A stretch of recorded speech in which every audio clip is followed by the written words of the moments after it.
Ang istoryang ating mapakikinggan ay hindi angkop sa mga batang tagapakinig, sapagkat ito ay naglalaman ng mga sensitibong eksena at linya na hindi dapat mapakinggan ng mga bata. Ang ibang parte ng istorya ay naglalaman ng mga mararahas na salita at hindi kaaya-aya sa pandinig, kaya patnubay ng nakatatanda ay kailangan. Walang hiyang matanda ka! Tarantado ka! Pasalamat ka at hindi kita pinatulan! Hindi ko kayo patatahimikin! Kung nagdurusa ang anak ko, dapat magdusa rin kayo! Sige, subukan mo! Tama na! Tumahimik ka na! Tita, patawarin mo po kami. Nagmamahalan po talaga kami. Aba? Oo, mayaman ka. Pero sa palagi mo ba makakaulit ka pa? Dapat nga magpasalamat ka pa sa akin. Dahil kahit pangit ang anak mo, pinatulan ko. Hindi ko lang talaga masikmura ang pagmumukha niya. Kaya huwag kami ang sisihin mo. Dapat sarili mo. Kasi nagkaroon ka ng anak na pangit. Hayop ka! Papatayin ko kayo! Sisiguraduhin kong pagsisisihan niyo ang ginawa niyo sa anak ko! Tunay na iba ang pagmamahal ng isang magulang sa kanyang mga anak. Lahat ay kanilang gagawin para lang mapasaya ang mga ito. Kagaya na lang ni Anita. Lahat ay kanyang gagawin para sa nag-iisang anak na lalaki. Kaya maging ang buhay pag-ibig nito ay pinakialaman. Ngunit nabulag siya sa sayang nakikita niya sa mata ng anak dahil isang pangyayari ang magpapabago sa lahat. Pangyayaring hindi inakala ng mag-ina. Ano kaya ang mangyayari? Paano haharapin yun ni Anita?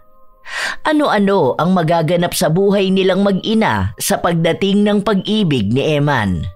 Halina at ating pakinggan ang istorya ng buhay ng isang ina na labis na nag-aalala at nagmamahal sa kanyang anak. Ma, pang-ilan na po ito? Ayoko na. Naaabala lang po nila ang pag-aaral ko tungkol sa mga insekto. Anak, ginagawa ko lang ito para sa'yo. Hindi ako panghabang buhay dito sa mundo.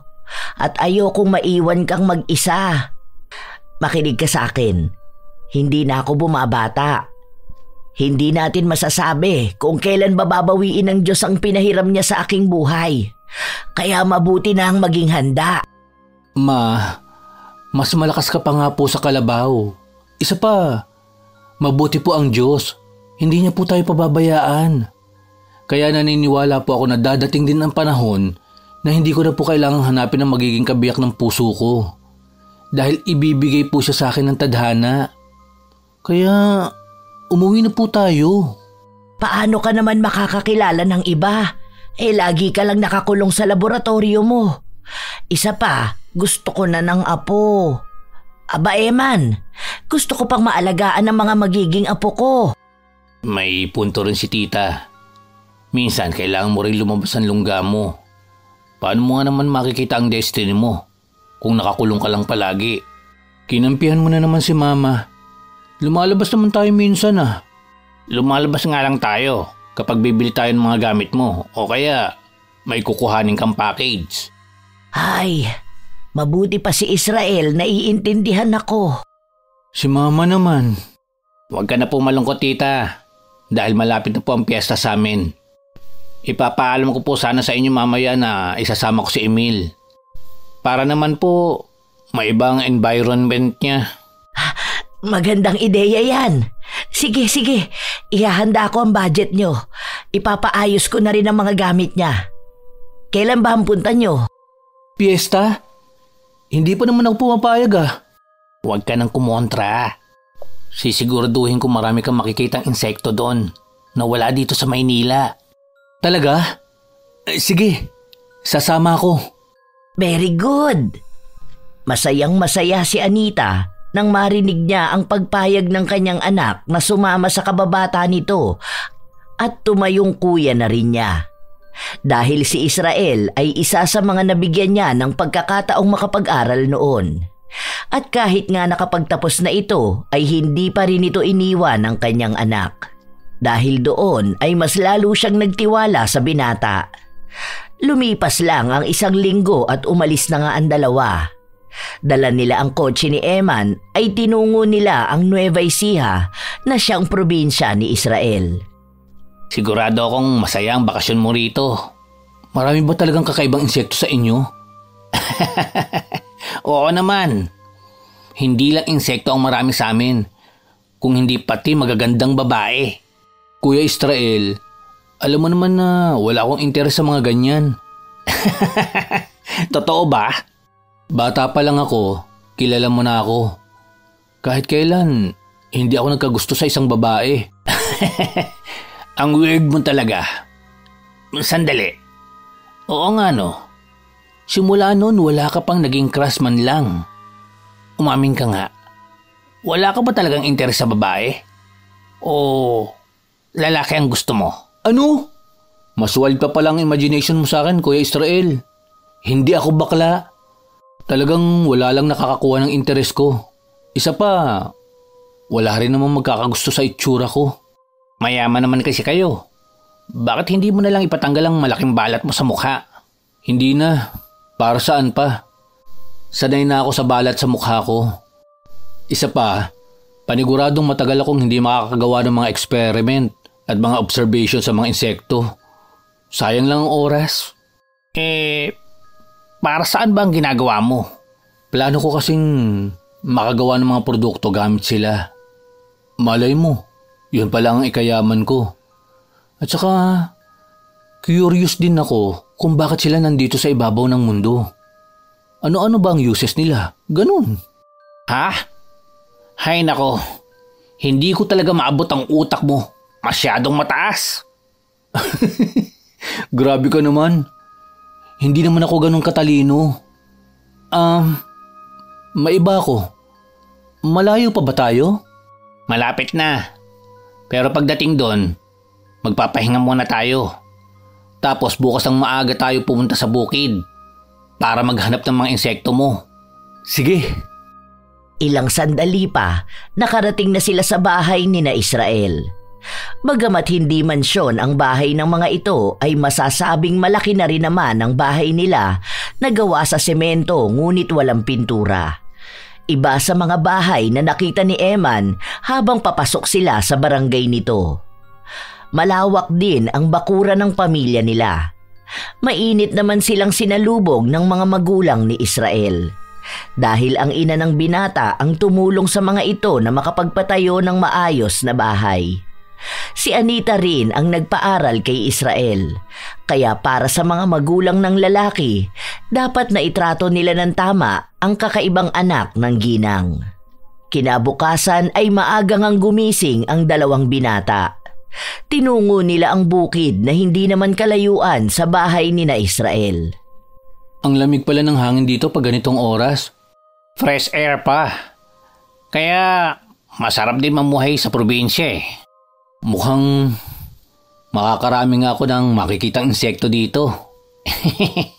Ang mabuti pa, lumibot muna tayo. Mamaya, sasamahan kitang maghukay ng mga insekto mo. Sige. Naglibot nga ang dalawa. Manghang-mangha naman si Eman sa buong paligid. Hanggang makarating sila sa isang parte ng bukid kung saan ay namimitas ng mga bunga ng gulay ang ilang kadalagahan sa lugar nila. Hindi naman sinasadyang mabaling ang paningin ni Eman sa isang dalaga. Napahinto siya sa paglalakad at tinitigan lang ito. Napansin naman yon ni Israel. Tapos, Emil, hoy, ayos ka lang ba? Sino yung babaeng yun? Yung naka-yellow dress? Oo, sino siya? Taga rito rin ba siya? Saan siya nakatira? Sandali. Dahan-dahan ka lang ng tanong. Ang ganda niya. Aba, mukhang may nakakuha ng interest mo maliban sa insekto ah. Ano ang pangalan niya? Siya si Sofia. Tara, ipapakilala kita. Ha? Nako, wag na. Nakakahiya. Akong bahala sa'yo. Halos hilahin na ni Israel si Eman palapit sa mga dalaga. Wala naman itong nagawa. Lalo na at nakakuha na sila ng atensyon. Nang makalapit sila sa totoong pakay, ay nahinto si Sofia sa kanyang ginagawa. Oh, Kuya Israel, nagbakasyon ka po pala. Akala namin hindi ka uuwi ngayong piyesta. Naisipan ko kasing ipasyal ang kaibigan ko. Anak siya ni Mrs. Anita, yung nagpaaral sa akin. At nabigay noong nakaraang Pasko dito sa atin ng mga panghanda. Talaga? Anak pala siya ni Madam. Mabuti naman po at isinama mo siya. Aba, dapat ko talaga siyang isama. Para naman magkakulay ang mundo niya. Siya nga pala si Emil. Mayaman, matalino at mabait. Emil, siya naman si Sofia. Siya ang pambato ng lugar namin sa mga pageant. Hello. Ako si Emil. Ako naman si Sofia. Maligayang pagdalaw dito sa lugar namin. Ha? Mukhang tinamaan ang binata ng mga Valencia. Baka nahihiya po siya. Mukha nga. Kuya, tara na. Sige. Usap tayo mamaya. Sa kanilang pag-alis doon ay sakalang ngumisi si Sofia. Dahil talagang nag-ayos siya nang malamang kasamang uuwi ni Israel ang anak ng mayamang nagpaaral dito. Naikwento na kasi noon sa kanya ng lalaki na hindi pa kailanman ito nagkagusto sa kahit kaninong babae. Kaya naman sinubukan niya ang kanyang karisma at mukhang epektibo yun.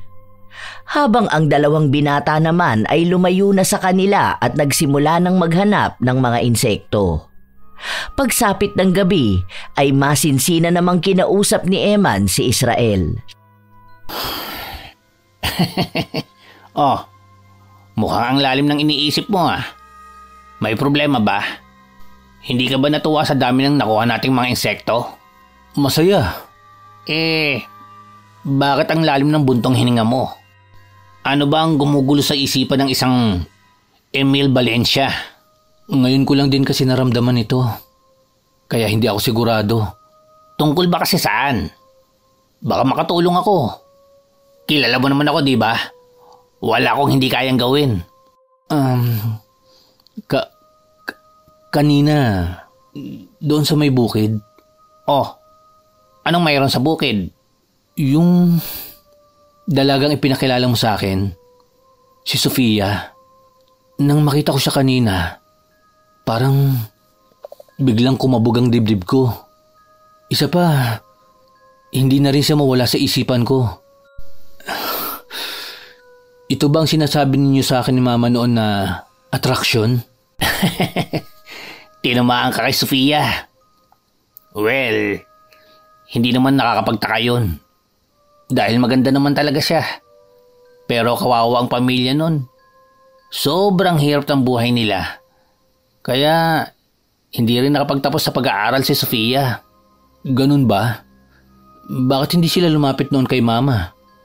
Di ba may sponsorship program naman si Mama rito sa inyo? Hindi yata siya nakapasa sa entrance exam. Pero gusto mo siya? Ngayon ko palang naramdaman ito. Para ako nasa ulap kapag naaalala ko ang mga ngiti niya. Tapos, hindi ko mapigilan ang sarili ko na isipin siya bawat minuto.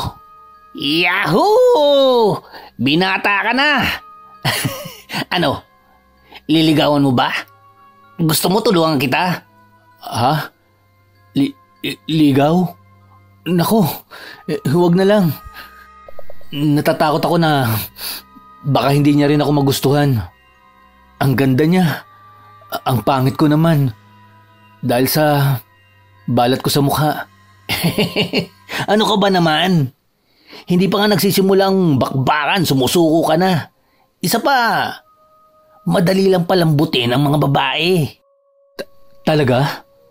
Paano? Uy, gusto mo rin naman pala . Ang babaeng katulad ni Sofia, mahilig sa mga magagandang bagay. Saka, kapag mabait ka sa kanila, malaking puntos yun. Magagandang bagay? Katulad ng ano? Bulaklak, alahas, pagkain, ganun. Yun lang?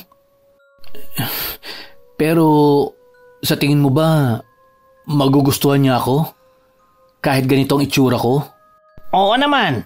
Matalino ka, mayaman, mabait. Ano pa bang hahanapin niya? Pero dapat galante ka. Para sureball na mapana mo ang puso niya. Sigurado ka ba? Huwag kang mag-alala. Sagot kita. Ilalakad kita kay Sofia. May 2 araw pa naman tayo para maligawan mo siya. Kung ganun, samahan mo ako bukas. Bibili tayo ng mga bulaklak, alahas at mga prutas. Sure! Matapos ang kanilang pag-uusap, pumasok na ang dalawa. Masaya namang natulog si Eman. Nasasabik na siyang simulan ang panliligaw na gagawin para sa nag-iisang babae na nakakuha ng kanyang atensyon at interes. Kinabukasan, maaga pa lang ay lumakad na ang magkaibigan.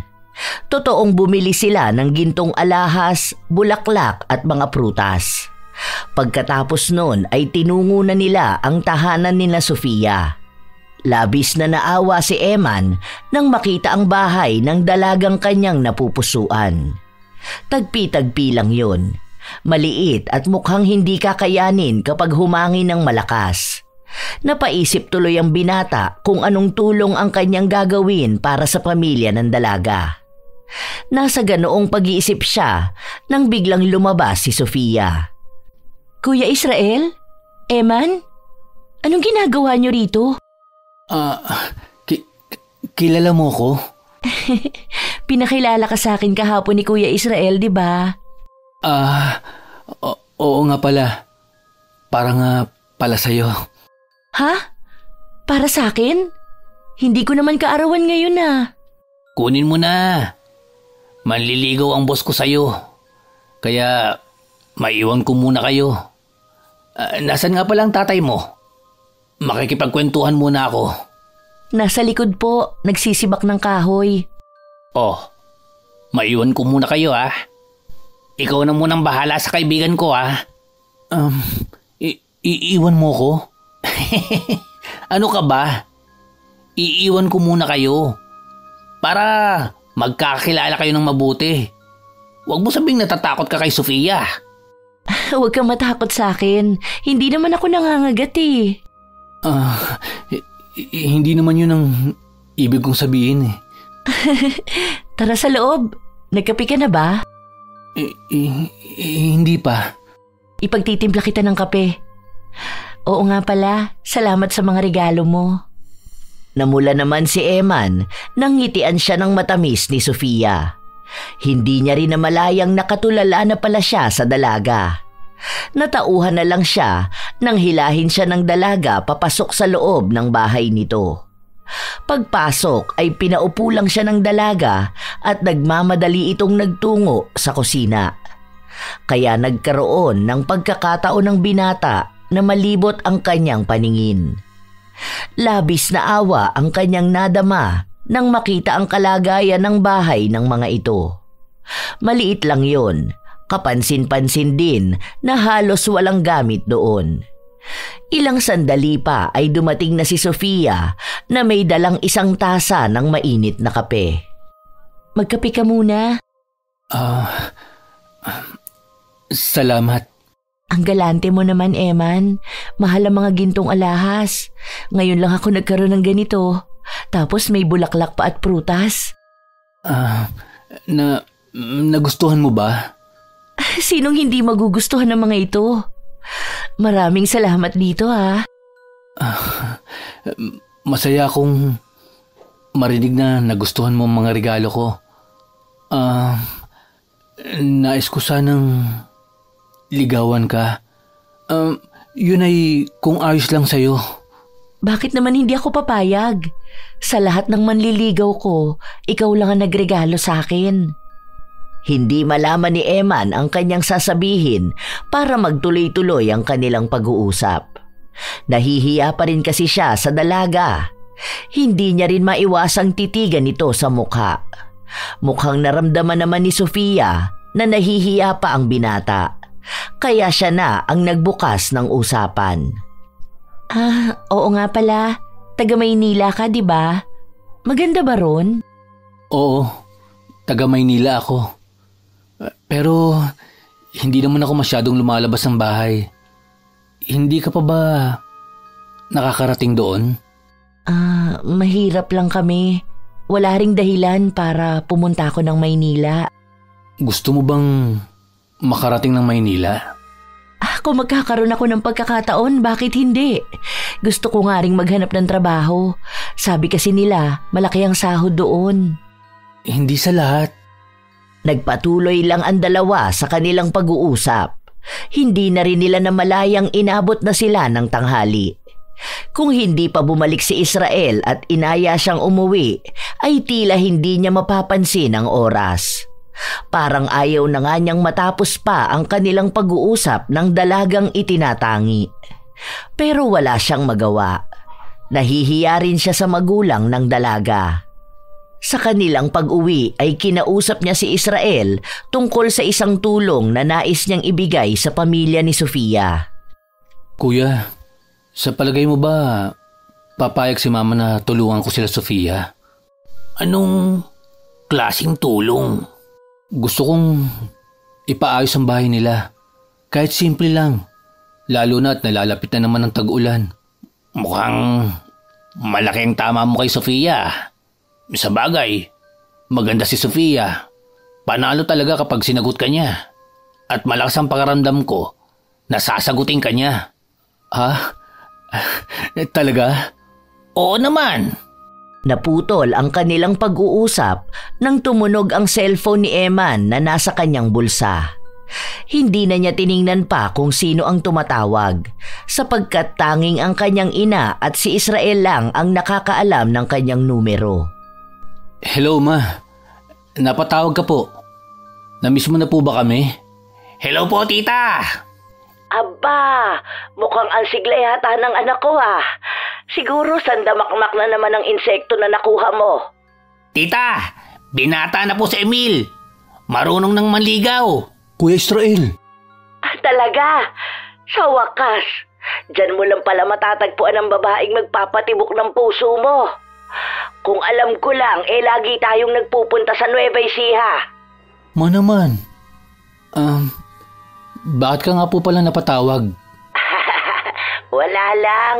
Mangangamusta lang sana ako. Nakasaga patuloy ako ng magandang balita. Ay, Ma. May ihilingin po sana ako. Ano? Magpapakasal ka na? Magkakaapo na ba ako? Ma. Hindi po. Nanliligaw pa lang po ako. Ano pa lang sasabihin mo? Inuunahan mo po kasi ako Ang sasabihin ko lang naman po, tungkol po sa gusto kong gawin. Diretsuhin mo na ako. Ayoko na mga pabitin. Kasi Ma, kanina po, nakapasok po ako sa loob ng bahay ng nililigawan ko. Tagpi-tagpi lang po ang bahay nila. Lupa rin po ang sahig nila. Yung bubungan nila parang nakapatong lang. Malapit na po ang tag-ulan. Gusto ko po sana silang tulungang mapaayos ang bahay nila. Yun lang ba? Ay, wala problema sa akin. Magta-transfer ako sa bank mo, Ipaayos mo ang bahay. Sige, siguraduhin mo rin na hindi matitibag ng hangin o bagyo ang ipapagawa mo. Nako! Ibig mo pong sabihin, Ma, ayos lang po sa inyo? Oo naman, anak. Naranasan ko rin ang mahirap na buhay noon. Naranasan kong mawalan ng tahanan dahil sa bagyo. At nangako ako na kapag may nangangailangan ng tulong ko ay tutulong ako. Gets mo? Thanks, Ma. The best ka po talaga, tita. Kaya po bless kayo. Kasi hindi po kayo madamot sa blessing. Naman. Kaya Israel, ikaw na ang bahala Alam mong hindi marunong sa pagpili ng mga materyales si Eman. I-guide mo siya. Opo. Ako na pong bahala. Gaano po ba kalaki? Mas malaki sa bahay nila ngayon. Pero simple lang. At masasabing totoong bahay. Noted. Bukas, kausapin na natin sila. At para maganda ang paalam mo kay Sofia. Dahil sa susunod na araw, uuwi na tayo. Yun nga ang ginawa nila kinabukasan. Kinausap nila ang magulang ni Sofia. Halos hindi makapaniwala ang mga ito. Panay din ang pasasalamat nila sa binata. Kaya kaagad nilang sinimulan ang pagpapagawa. Nang sumapit na ang gabi ay solong nag-uusap sina Sofia at Eman. Plano na kasing magpaalam ng binata. Maraming salamat, Eman. Hindi ko alam kung paano ko maibabalik ang tulong na ito. Sa 24 na taon kong nasa ibabaw ng mundo, ngayon lang kami nakaramdam ng kapanatagan. Maliit na bagay, Sofia. Isa pa, nalalapit na ang tag-ulan. At batid kong hindi safe ang bahay niyo. Tumatanda na rin ang mga magulang mo. Kaya bilang patunay ng katapatan ko sa hangarin ko sa iyo, gagawin ko ang lahat ng makakaya ko para panatag at payapa ang bawat gabi nila. Salamat. Nagulat nga ako na sa loob lang ng isang araw ay halos patapos na rin. Baka bukas o sa susunod na araw buo na ang bahay. Mabibilis ang kinuhang trabahador ni Kuya Israel. Oo nga pala, Sofia. Baka ito na ang huling araw ng bakasyon ko rito. Baka matagalan pa bago ako makabalik. Ha? Ganun ba? Kung ganun, sinasagot na kita, Eman. Anong sinabi mo? Sinasagot mo na ako? Sigurado ka ba? Kahapon lang. Oo, sinasagot na kita. Alam ko mabilis ang pagdedesisyon ko, pero natatakot ako na makakilala ka pa ng iba sa Maynila. At sigurado ako na gusto rin kita. Iba naman na ang panahon ngayon.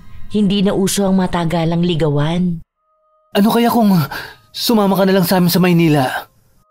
Papakiusapan ko si Mama. Natulungan ka makapag-aral kahit vocational lang.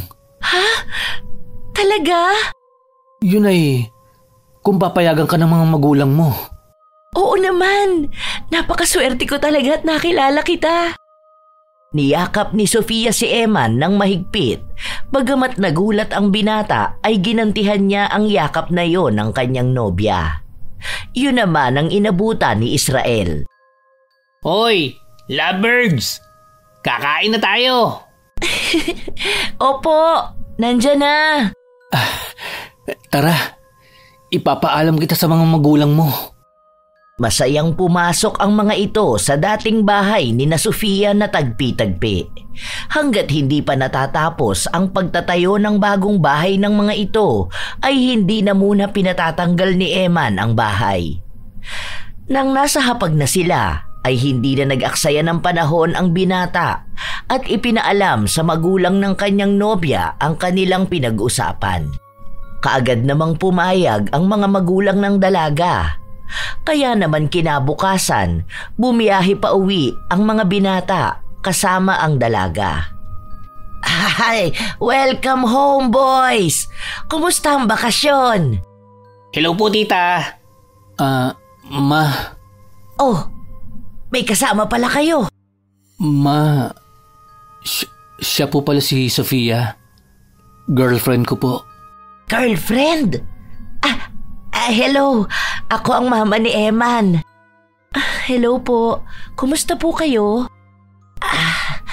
Hay, buhay pa naman. Tara sa komedor. Paniguradong nagugutom na kayo.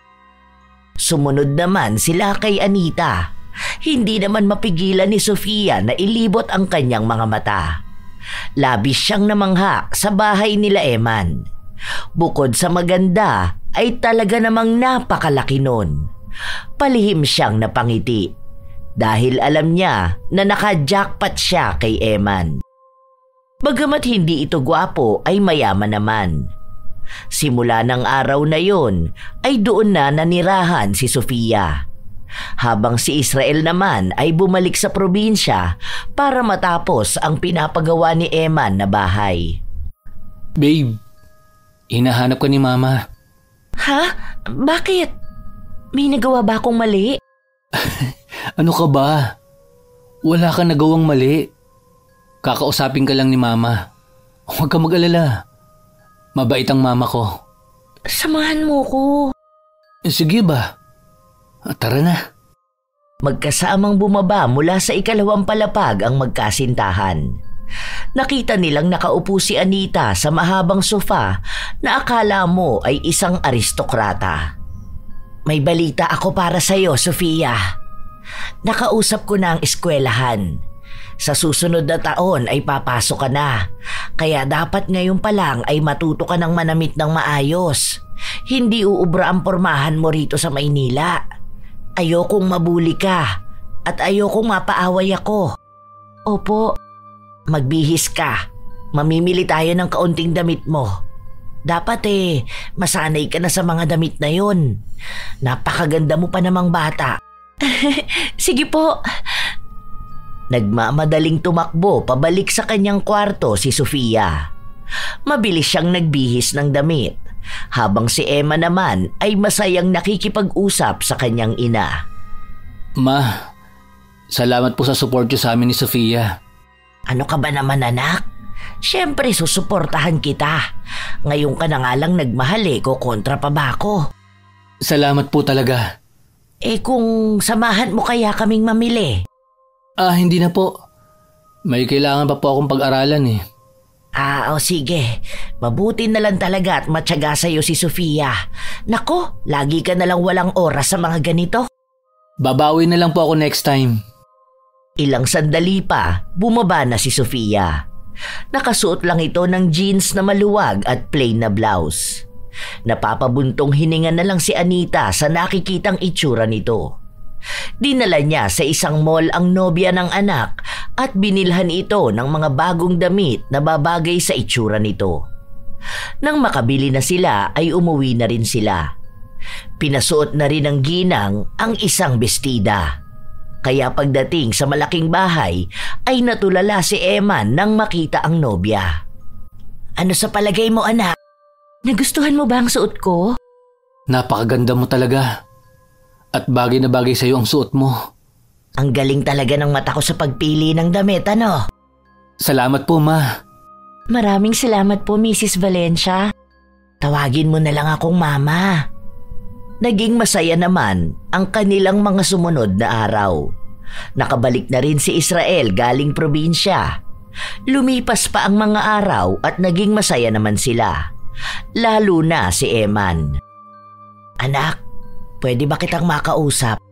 Tungkol po saan? Tungkol sa inyo ni Sofia. Ano pong tungkol sa amin? Anong plano mo sa relasyon nyo? Hindi pwedeng ganito lang. Pakakasalan ko po siya, Ma. Alam ko po sa sarili ko na siya na talaga. Wala naman akong mapipinta sa kanya. Pero sana tuparin mo yan. Gusto ko munang magkaapo bago ko mamatay. Siyempre naman po. Pero sa ngayon, gusto ko po munang makatapos siya ng pag-aaral. Alam ko po na pangarap niya yon. Kaya handa po akong tulungan siyang maabot yon. Hindi talaga ako nagkamali sa pagpapalaki sa iyo. Pero wala ka bang balak ipatanggal ang balat sa mukha mo? Ma, tanggap at mahal ako ni Sofia kahit mayroon ako nito. Kaya para saan pa po? Ang mahalaga po sa akin, mahal ako ng mga taong mahal ko. Hindi na nangulit pa si Anita. Hinayaan na lang niya ang kanyang anak. Lingid sa kaalaman ng dalawa ay pinapakinggan ni Sofia ang kanilang mga usapan. Napangisi ng malaki ang dalaga sapagkat may planong nabuo sa kanyang utak. Plano na sigurado siyang makakamit niya. Nang marinig niya ang papalapit na yabag ng ginang ay dali-dali siyang bumaba ng hagdan. Tinungo niya ang kusina at nagtimpla ng gatas para sa nobyo. Yun naman ang inabutan ni Israel. Sofia, para ba sa akin yan? Mayaman ka ba? Para kay Eman to. Mukhang nahulog ka na sa kanya. Ano, pera-pera na lang? Tigilan mo nga ako. Ikaw ang nagplano nito. Bakit ako ngayon ang kinu-question mo? Binibiro lang kita. Masyado ka naman seryoso. Hindi bale. Pag tuluyan ang nahulog sa bitag natin si Emil, lalayo na tayo. Totoo ba? Oo naman. Alam mong mahal na mahal kita, Sofia. Ang tagal ko ngang nagnasa sa'yo. Isa pa, para sa future natin to. Promise mo yan, ha? Oo, konting tiis na lang. Grabe na nga ang pagtitiis ko eh. Nakakadiri na. Minsan nga, iniisip ko na lang na ikaw ang hinahalikan ko. Dahil sa tuwing nakikita ko ang pagmumukha niya, nasusuka ko. Mabuti na lang talaga at mapera siya. Kaya nga, pag sapat na ang pera natin, lalayo na tayong dalawa. Magsasama na tayo. Kaya huwag ka nang mag-alala. Sa totoo lang, may naisip akong plano para mapabilis ang pag-alis natin dito. Plano? Anong plano? Basta, magtiwala ka lang sa akin, babe. Ikaw talaga, babe. Sige na, dadaling ko lang to kay Eman. Love you, babe. Inirapan lang ni Sofia si Israel bago niya dinampot ang isang baso ng gatas. Nilagpasan lang niya ang binatang kasabwat. Muli ay pumanhik siya at kumatok sa pinto ng kwarto ni Eman. Pasok. Hi, babe. Di na lang kita ng gatas. Alam kong pagod ka na dyan sa ginagawa mo. Ang sweet naman ng babe ko. Ganyan kita kamahal. Patikim nga ng timpla ng babe ko.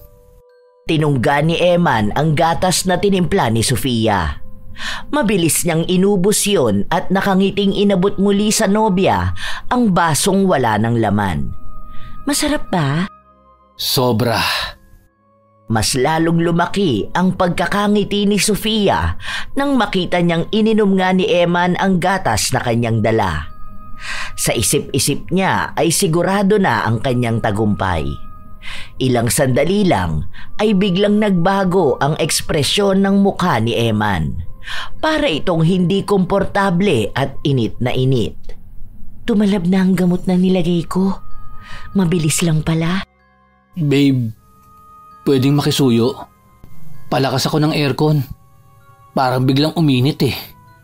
Pero sa halip na gawin yun ni Sofia, ibinaba niya ang strap ng kanyang suot na spaghetti strap na dress. Mapang-akit na lumapit siya kay Eman at dahan-dahang hinaplos ang labi ng nobyo hanggang sa dibdib. Babe, anong ginagawa mo? Nakikita ko sa mga mata mo na ito ang gusto mo. Handa akong gawin ang lahat para sa'yo. Pero... Hindi na natapos pa ni Eman ang kanyang sasabihin nang siilin siya ng halik ni Sofia. Dala ng init na nararamdaman ay hindi na nagdalawang isip ang binata na gantihan ang mapusok na kilos ng dalaga. Nang hindi na mapigilan ng binata ang nais ng kanyang katawan, ay binuhat niya si Sofia at maingat itong ibinaba sa kama. Doon ay isa-isa nilang tinanggal ang kanilang mga damit. Kasama na ang mga saplot na nakatakip sa masisela nilang bahagi. Nagpatuloy sila sa halikan. Naging mapangahas na rin si Eman. Gigil na gigil niyang nilalaro ang dibdib ng nobya habang hindi pinuputol ang kanilang halikan. Yun naman ang inabutan ni Anita. Nagkunwari naman si Sofia na itinulak ang nobyo at tinakpan ang sarili. Ano to, Eman? Hindi kita ganito pinalaki. I'm sorry po, ma. Hindi ko po alam kung anong nangyari sa akin. Hindi ko po napigilan ang sarili ko. Sorry, babe. Napuwersa yata kita. Ginusto ko rin naman eh. Pumayag din ako. Tiwala naman ako na hindi mo ko itatapon lang. Ano ba kayo, mga kabataan kayo? Hindi na kayo nag-iisip. Ikaw, Sofia, ano na lang ang sasabihin sa akin ng mga magulang mo? At ikaw naman, Eman, hindi pwedeng ganito. Pakakasalan ko po si Sofia. Yun ay kung papayag po siya. Hindi pwedeng hindi. Paano na lang kung mabuntis siya? Papakasalan mo ko? Oo, pakakasalan kita. Pumapayag ka ba? Oo, pumapayag ako. Nagyakapan ang dalawa, ngunit inawat yon ni Anita. Ay nako, maglubay kayo. Magsibihis na muna kayong dalawa at mag-usap tayo tungkol sa kasal. Dalian nyo! Mabilis namang kumilos ang magnobyo. Isinuot nila ang nagkalat sa sahig na damit nila. Labis naman ang sayang nararamdaman ni Sofia sapagkat nagtagumpay siya sa kanyang plano. Ang pikutin ang nag-iisang tagapagmana ng Valencia. Sa kanilang pagbaba ay inabutan nila si Anita na palakad-lakad sa sala. Mababakas ang pagkadismaya sa mukha nito. Ma? Ganito, bukas ay mamamanhika na tayo. Kailangan ay madaliin ang kasal ninyo. Dahil wala ng isang buwan ay magsisimula na ang klase ni Sofia. Israel, ihanda mo ang mga dadalhin natin. Pasensya na po kayo. Nangyari na. Wala na tayong magagawa. Ano ba ang plano nyo? Kasal sa simbahan o sa west lang muna? Church wedding po. Kung ganun magiging abala ko sa paghahanda. Huwag mo na pong abalahin ang sarili mo, Ma. Kaya na po namin ni Sofia to. May ipon naman po ako. Bahala ka! Nag-walk out si Anita at nagtungo sa kanyang silid. Hindi pa rin siya makapaniwala na mahuhuli ang kanyang anak na may ginagawang immoral. Habang ang tatlo namang naiwan ay nag-uusap. Kasalan na kaagad? Parang kailan lang kayo nagkakilala. Ang bilis talaga ng panahon. Ikaw ang best man ko. Wala naman akong pagpipilian eh. Ako lang ang kaibigan mo. Galit kaya sa akin si Mama? Ano ka ba? Hindi galit yun. Nabigla lang siguro siya. Oo nga. Ano nga palang ihahanda ko bukas? Ikaw na ang bahala. Hindi ko naman alam kung paano ba mamanhikan sa lugar ninyo. Simple lang, babe. Kailangan may ibibigay kang baboy bilang regalo sa mga magulang ko. Yun lang? Sa isang mahirap na kagaya namin, malaking bagay na yun. Hindi. Maghanda ka ng 2 baboy, mga prutas, gulay, at 5 milyon. 5 milyon? Sa ngayon, yun pa lang ang may regalo ko sa mga magulang ni Sofia. Pero nais ko rin bumili ng isang set ng alahas. Para naman sa babe ko. Babe, sobra-sobra naman yun. Babe, kulang pa yun. Huwag mo kalimutan, kuya. Magpapahinga na kami ni Sofia. Noted. Ako nang bahala. Kinabukasan ay namanhikan nga sila. Nabigla man ang mga magulang ni Sofia ay wala na itong nagawa pa kundi ang pumayag. Tumatanggi pa ang mga ito sa regalo na kanilang dala. Ngunit sa huli ay tinanggap din naman.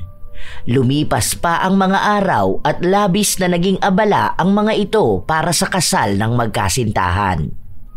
Babe, hindi kita masasamahan ngayon sa pagkuha ng mga damit ng mga abay. Kasama mo naman ang mga kaibigan mo, di ba? Oo, babe. Kaso, paano yung bayad? Send ko na lang sa GCash mo. Babe, may sasabihin sana ako eh. May problema ba? Uutang sana ako sa'yo. Gusto daw kasi sana ni tatay na magtayo ng piggery. Para pag wala na raw sila, may maipapamana sila sa mga magiging apo nila. Anong utang ba ang sinasabi mo? Kunin mo ang checkbook ko. Ikaw na ang maglagay ng amount.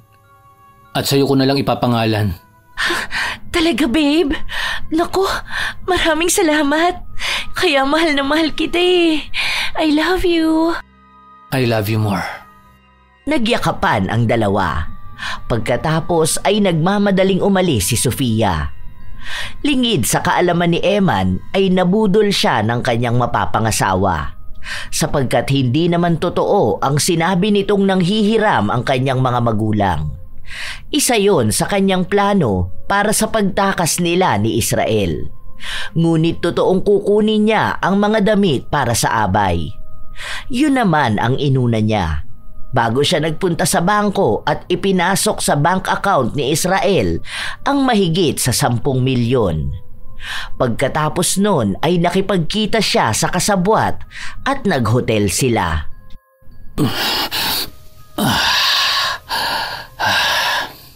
Ang sarap mo talaga, babe. Sayang, hindi ka man lang matitikman ni Emil. Tago ka ba? Ano naman palagay mo sa akin? Makate? Mukha lang akong pera, no? Pero kahit kailan, hindi ko inasa maging puta. Oh, Huwag ka nang magalit. Nagbibiro lang naman ako eh. Para ka kasing tanga eh. Nakakasira ka ng mood. Leche? Maiba ako. Kailan mo iiwan si Emil? 3 araw na lang naman. Kaya konting tiis na lang. 3 araw? Hindi ba kasal niyo yun? Ano bang akala mo? Magpapakasal talaga ako kay Eman? Wala akong plano. Isa pa, sasapat naman na ang lahat ng nakuha ko. May mga alahas pa ako. Kaya makakapagbagong buhay tayo. Mas malaking pera sana kung magpapakasal ka sa kanya. Gago ka talaga. Sa oras na magpakasal ako sa kanya, hindi na tayo makakapagpakasal. Bobo lang. Naisip ko lang kasi na baka bilyon pa ang makuha natin sa kanya kapag natuloy ang kasal niyo. Ay nako, bobo ka pa rin. Nasa Pilipinas ka, walang divorce dito. Oo nga pala, nakabili na ako ng kondo sa Makati. Doon ka na dumiretso. Kasi ako, kailangan kong dumalo sa kasal-kasalan niyo. Mahirap na. Baka pagdudahan pa ako. Fine. Tumayo si Sofia at pumasok sa loob ng banyo. Nang makapag-shower na ito ay kaagad siyang nagbihis at inaya ng umalis si Israel. Tara na. Mauna ka na. Ayoko may makakita sa ating iba. Baka mamaya mahuli pa tayo. Sige, dediretso na ako sa malaking bahay. Isko. Ay, tumigil ka nga. Masisira pa ang lipstick ko sa'yo eh. Wala nang nagawa pa si Israel nang nagmamadaling umalis na si Sofia. Pagkalabas ng dalaga sa motel ay hindi sinasadyang makita siya ni Anita. Labis namang nagtaka ang ginang. Kaya hininto niya ang kanyang sasakyan at balak sanang ikutan ang dalaga. Ngunit sunod-sunod na busina ang kanyang narinig. Kaya wala siyang nagawa kundi ang tumuloy sa kanyang pupuntahan. Inisip na lang niya na namalikmata lang siya. Tatanungin na lang niya mamaya ang kanyang manugang kung ano ang ginagawa nito sa lugar na yon. Sofia, nagpunta ka ba sa Parañaque? Po? Ma, ano naman po ang gagawin niya ron? Out of way po yun sa pinagpatahian namin ng mga gown. Parang siya kasi yung nakita ko eh. Naku, baka nagkakamali po kayo, Mama. Ano naman po ang gagawin ko ron? Lumabas lang po ako kanina para sa mga damit. Ah, ganun ba? Baka nga namalikmata lang ako. By the way, nakausap ko na ang catering. Maayos na ang lahat. Mukhang ito na talaga. Umaayon talaga ang lahat. Kaya babe, magsisikap ako para sa magiging pamilya natin. Malaki ang tiwala ko sa'yo. Baka bukas nga pala dating ng mga pinsan ko at ng mga magulang ko. Great! Ipinaayos ko na ang mga guest room. Kaya anytime ay pwede na silang pumunta. Salamat po. Wala yon. Pamilya na tayo. Sofia, gusto ko lang na mangako ka na hindi mo sasaktan ng anak ko. Makakaasa po kayo. Kinabukasan nga ay dumating na ang pamilya ni Sofia. Walang kamalay-malay ang mga ito sa kalokohang gagawin niya. Lumipas pa ang 3 araw. Sumapit na ang pinakahihintay ng lahat, ang pag-iisang dibdib nila ni Eman. Dahil na rin sa tradisyon ay naunang nagpunta ng simbahan si Eman, habang si Sofia naman ay abala sa paghahakot ng mga alahas na regalo sa kanya ng mag-ina. Habang sa simbahan naman ay naroon na ang lahat. Na-traffic yata si Sofia. Late na siya ng kalahating minuto ah. Baka nga po. Traffic pa naman po paglabas sa village. Baka nga, naipit po siya. Tatawagan ko siya. Naiinip ka na ba? Baka naman tama si tita. Pero, nag-aalala na ako sa kanya. Relax ka lang. Hindi ka naman tatakasan ni Sofia. Nandito ang buong pamilya niya. Kaya, hintay lang tayo. Lumipas pa ang mahigit 1 oras, pero wala pa ring Sofia na dumarating. Alalang-alala ang kanilang mga bisita, kaya naman sinubukan nilang tawagan ang bride-to-be. Ngunit nagulat sila dahil unattended na yon. Dala ng pag-aalala ay kaagad na nag-utos si Anita sa kanilang katulong na silipin si Sofia kung naroon pa. Pero hindi inaasahan ang sinagot nito. Hindi makapaniwala ang ginang, kaya napatitig siya sa kanyang anak. Pagkababa ng tawag ay nilapitan niya ito. Ma, anong sabi nila, Manang? Wala na daw si Sofia sa bahay. Ma, baka napaano na po siya. Tumawag na po kaya tayo ng pulis. Wala na rin ang lahat ng gamit niya, anak. Pati ang mga alahas na ibinigay natin. Sa palagay ko tumakas na siya. Hindi po totoo yan, Ma. Sabihin mo po nagbibiro ka lang. Totoo ang sinasabi ko. Israel, pauwiin mo na ang mga bisita. Hindi na tuloy ang kasal. Nang marinig yun ay umiiyak na nagtatakbo si Eman. Sumakay siya ng taxi at umuwi. Halos madapa pa siya sa kamamadaling tinungo ang silid ng kanyang nobya. Ngunit parang gumuho ang kanyang mundo nang makitang nakabukas ang lahat ng drawer at cabinet nito at wala ng mga laman. Hindi siya makapaniwala sa nangyayari ng mga sandaling yun. Lumipas pa ang mga araw matapos ang mga pangyayaring yun. Sinubukan pang hanapin ni Eman si Sofia, pero talagang hindi niya ito mahanap. Habang si Israel naman ang inutusan ni Anita na ihatid ang pamilya ng dalagang hindi sinipot ang kanyang anak. Dahil sa nangyari ay labis na naapektuhan si Eman. Nandyang nagwawala ito. May pagkakataon pa na sinubukang magpakamatay ng binata. Hanggang isang araw ay nagulat na lang si Anita nang makitang aalis si Israel ng 10 oras ng gabi gamit ang kotse. Kaya naman sinundan niya ito. Ngunit hindi niya inaasahan ang kanyang matutuklasan. Anong ginagawa niya rito ng ganitong oras? Nasagot ang katanungan ni Anita nang makita niya si Sofia na yumakap kay Israel.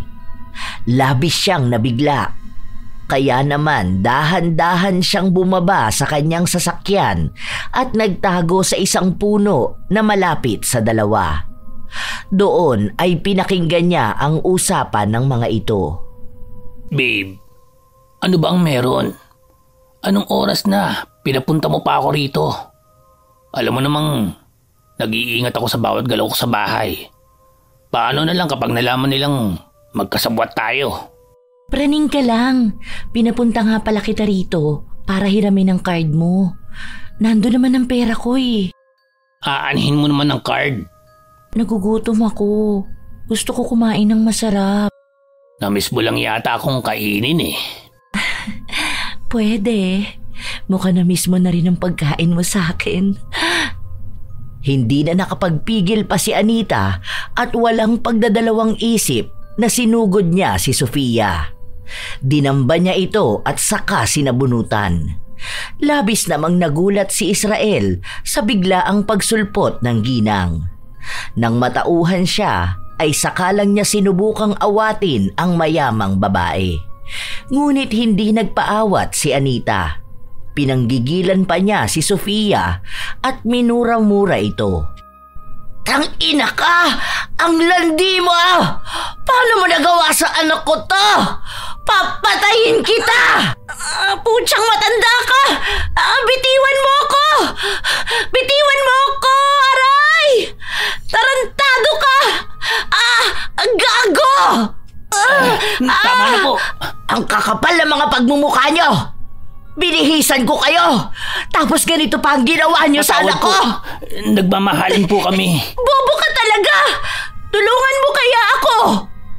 Puwersahan namang hinila ni Israel si Anita. Dahil doon ay napaghiwalay niya ang dalawa. Pero hindi pa tapos ang ginang. Susugod pa sana ulit ito, ngunit sinampal siya ni Sofia. Walang hiyang matanda ka! Tarantado ka! Pasalamat ka at hindi kita pinatulan! Kakalbuhin kita! Sige, subukan mo! Hindi ko kayo patatahimikin! Kung nagdurusa ang anak ko, dapat magdusa rin kayo! Tama na! Tumahimik ka na! Tita, patawarin mo po kami. Nagmamahalan po talaga kami. Aba? Oo, mayaman ka. Pero sa palagi mo ba makakaulit ka pa? Dapat nga magpasalamat ka pa sa akin. Dahil kahit pangit ang anak mo, pinatulan ko. Hindi ko lang talaga masikmura ang pagmumukha niya. Kaya huwag kami ang sisihin mo. Dapat sarili mo. Kasi nagkaroon ka ng anak na pangit. Hayop ka! Papatahin ko kayo! Sisiguraduhin kong pagsisisihan niyo ang ginawa niyo sa anak ko! Ngumisi lang si Sofia at nagmamadali nang umalis. Hahabulin pa sana ito ni Anita, pero pinigilan siya ni Israel at hindi sinasadyang naitulak. Pagkatapos nun ay iniwan din siya nito. Dali-dali siyang tumayo. Pagdating sa bahay ay dumiretso siya sa basement. Bagamat maraming sapot ang sumalubong sa kanya, ay hindi niya yon alintana. Dahil wala siyang ibang naiisip kundi ang gantihan ang dalawa.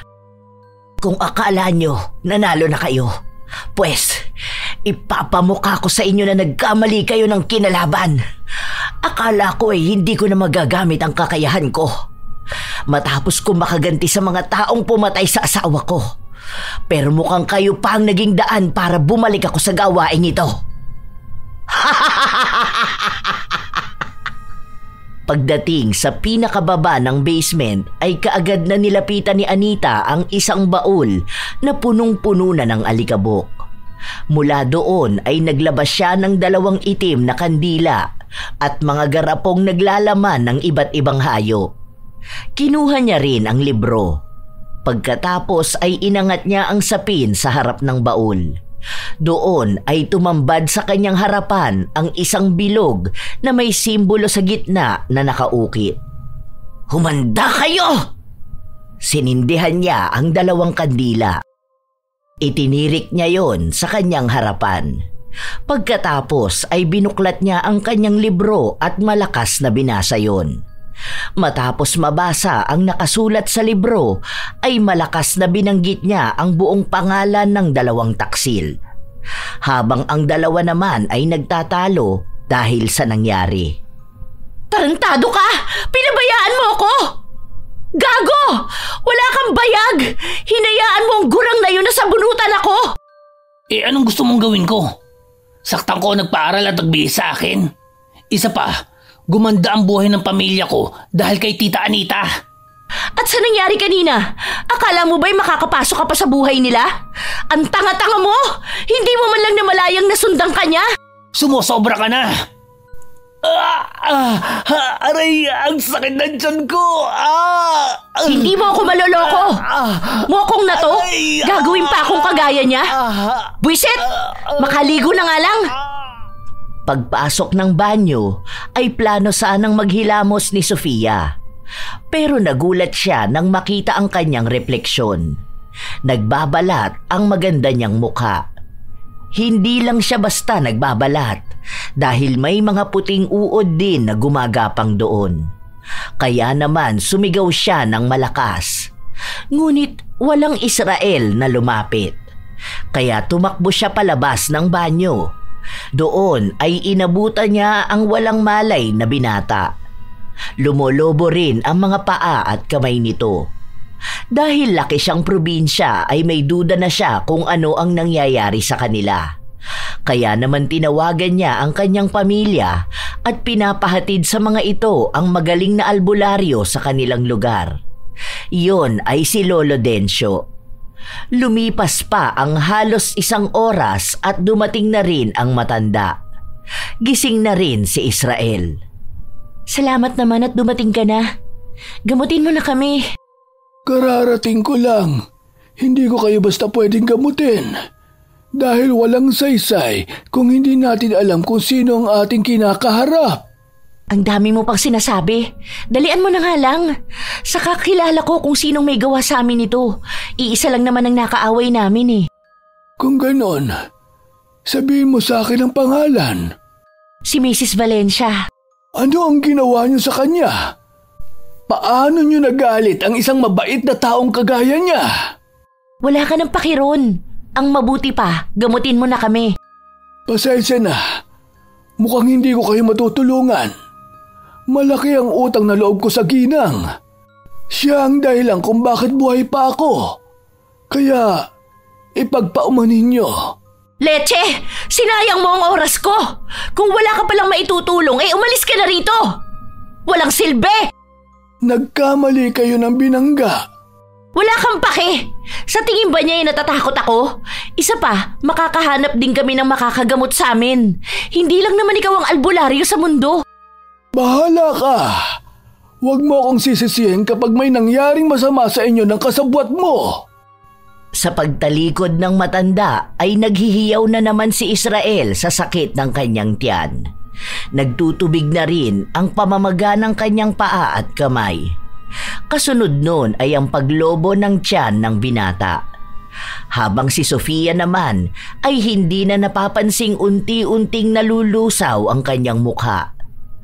Habang sa malaking bahay ay napansin ni Eman na nakabukas ang basement na laging nakakandado noon. Kaya naman bumaba siya at doon ay naabutan niya ang kanyang ina. Ma, ano pong ginagawa mo? Para sa'yo ito! Napaatras si Eman nang makita niya si Anita na may hawak na isang ahas na may laslas ang leeg. Pinapatak ng ginang ang dugo nun sa isa na parang bao at umuusok ang laman sa bawat pagtulo ng dugo.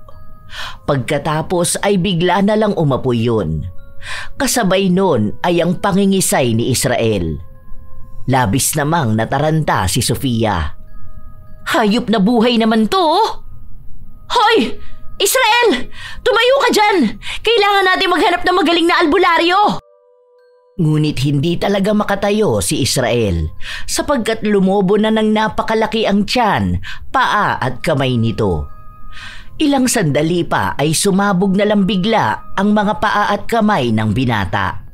Nabiyak naman ang tiyan nito at may lumabas na ahas na mabilis kumilos at tinuklaw si Sofia. Mabilis na natumba ang dalaga sa lakas ng kamandag nito. Kasunod nun ay pumulupot sa leeg nito ang ahas at paulit-ulit na tinuklaw ang mukha niya. Hanggang sa malagutan siya ng hininga.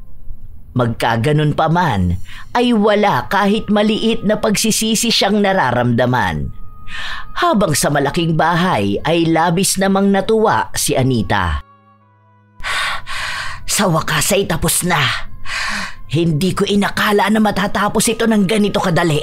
Ma, ano pong ibig mong sabihin? Wala anak. Halika na sa taas. Ililigpit ko lang ito. Ano po ba kasi ang ginagawa nyo? Gusto mo ba talagang malaman? Opo. Naaalala mo pa ba nung sinabi ko sa'yo nung bata ka pa na may kakayahan tayo? Na sa aking palagay ay dapat nang matigil. Pero sa ilang taon na yon ay hindi ko inakala na ganun pa rin pala ang lakas ko bilang isang mambabarang. Mambabarang? Akala ko po biro lang yun. Totoo po ba? Ipinaliwanag naman ni Anita ang ibig niyang sabihin. Inamin din niya sa kanyang anak ang natuklasang pagtataksil ng matalik nitong kaibigan at nobya. Sinabi niya na iginanti lang niya ang paghihirap na dinanas nito sa mga manlolokong tao. Naintindihan naman yon ng binata. Matapos ang pangyayaring yun ay unti-unti nang gumagaling si Eman. Nakaka-move on na rin ito. At hindi nagtagal ay nakakilala ng taong magmamahal sa kanya ng totoo. Labis naman ang saya ni Anita. Kaya kahit na masama ang kanyang nagawa ay nagpasalamat pa rin siya sa Diyos. Sa paglipas ng taon ay nagkaroon na ng anak si Eman sa pangalawa at huling babaeng minahal niya. Minsan, sa buhay natin ay nakakatagpo talaga tayo ng mga taong tinulungan mo na ay lolokohin ka pa. Iba-iba ang mga tao. Pero karamihan sa ngayon ay mas pinahahalagahan na nila ang pera. Isa pa, huwag nating kakalimutan na ang lahat ng maling ginagawa natin sa ating kapwa ay may kabayaran. Kaya piliin nating maging mas mabuting tao. Kaya hindi natin masisisi si Anita kung ninais niyang iganti ang ginawang panloloko sa anak niya. Lalo na at isa siyang ina na labis na nagmamahal sa kanyang anak. Lagi nating tatandaan na ibang gumanti ang isang ina. Pero masisisi ba natin siya? Huwag din nating kalilimutan na ang mabubuting tao ay iba kung magalit. Maraming salamat sa inyong lahat. Naway may napulot kayong aral sa ating istorya ngayong araw. Shout out sa ilan sa mga masusugid na tagapakinig ng mga istorya ni Lola Telang. Vicky Abut, Aldrin Daily Vlogs, Nida Kiambao, Joven Ocasla, Josephine Barrientos, Ondiano TV, Rosalia Ambos, Skyler and Yani TV, Barbie Lynn G, Bong Deza, Marie Chris Batalier, Anesita Esidto, Chona Sotis, Roxanne Sintos, Janice Zemato. Salamat sa pakikinig nyo, Loida Sadikon, Noyme Sadyang Abay, Mangyan Vlog, Lenny Obsena, Polonios Fam, Corazon Lagare, Estela Baday, Beauty and Your Best, Jane N, Lucille De Lima, Marilor Guevara at sa buong Guevara family, Grace Giabia, Sherlyn Huntilia, Roslyn Mangilin, Maria Therese Alimios. Shout out sa inyo, Cherry May Libiran, Salvadora Morales, DC7 Vlog, Tita Dagupan, Irisabela Tuazon, Vicky Cabidoy, Flora del Lanch, Filipina Palsario, Zedric Banyaga, Tess Villarico, Ami Bag, Chinita Closa, Wendy Ignacio, Milrose Demate, Arvid Shane Hoiberg Channel, Sydney Crosswind, Hazel Fiesta, Esteli Reyes, AJ Chua, Francisco Neng at kay Gia Gigi. Ito ang inyong Lola Telang at maraming salamat sa palagi ninyong pakikinig mga apo.